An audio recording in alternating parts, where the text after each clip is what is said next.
Bihar assistant professor जो contractual basis पे आया था, उस रिक्वायरमेंट में आज एक अपडेट निकल के आ रहा है, जो कि आप देख सकते हैं। आज 15 जुलाई के डेट का ये अपडेट है। और उस अपडेट में क्या है कि जो सीट की संख्या थी ना, उसको घटा दिया गया है। अब देख सकते हैं, जो पहले 650 प्लस हर एक सब्जेक्ट में लगभग सीट था, उसको अब घटा करके 422 कर दिया गया है। यानी 211 कॉलेजेस जो खुलेंगे, उसमें एक कॉलेज में 2-2 सीट प्रत्येक सब्जेक्ट के लिए निर्धारित किया गया है। और उस क्रम में रिक्तियों की संख्या 422 कर दिया गया है। अब ये हुआ क्या था, क्योंकि इसके पहले जो विज्ञापन निकला था, उस विज्ञापन में अन्य किसी भी यूनिवर्सिटीज़ में जो गेस्ट प्रोफेसर शामिल थे, उनको उनके सीट को भी इसमें जोड़ लिया गया था। और ऐसा माना जा रहा था कि वो सारी बहालियाँ जो भी थी वो गलत हुआ है, और उन बहालियों के प्रोफेसर्स को हटाकर इसके थ्रू उसमें डालना था। इसी के लिए वो लोग कोर्ट में चले गए थे, और ओवरऑल कोर्ट से कोई आदेश आया होगा, या राज्यपाल या जो भी हायर एजुकेशन डिपार्टमेंट है उसकी मंशा बदली होगी। फिर उन्होंने सोचा होगा कि केवल नए कॉलेजों के लिए ही निकाला जाए, पुराने जो चल रहे थे वो ऐसे के वैसे ही चलते रहना चाहिए। इसी के बाद इन्होंने रिवाइज्ड वैकेंसी जारी किया है।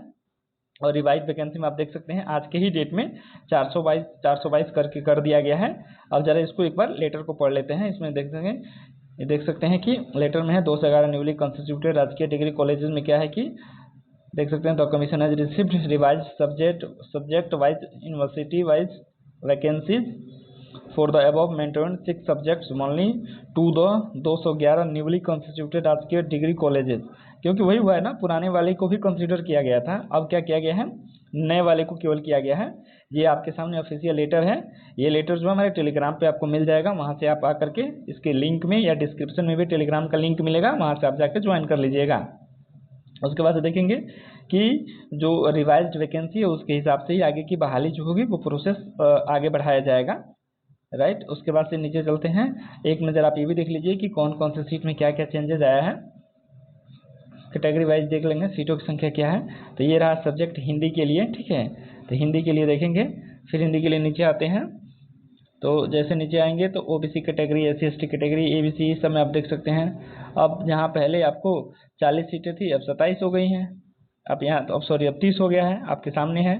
तो 10 सीटें प्रभावित हो गई गया काम से। तो जो भी कैंडिडेट्स खुश थे कि ज़्यादा सीट था, ज़्यादा लोगों को मौका मिलेगा, एक उनको झटका लगता हुआ ये रहा आपके सामने नीचे तक पूरे अलग अलग यूनिवर्सिटीज़ में अलग अलग सब्जेक्ट वाइज क्या क्या वैकेंसी है वो आपके सामने है। इसका जो ऑफिशियल नोटिस है वो मेरे टेलीग्राम पे मिल जाएगा। फिर कोई अपडेट आता है मिलेंगे उसी अपडेट के साथ, तब तक के लिए धन्यवाद।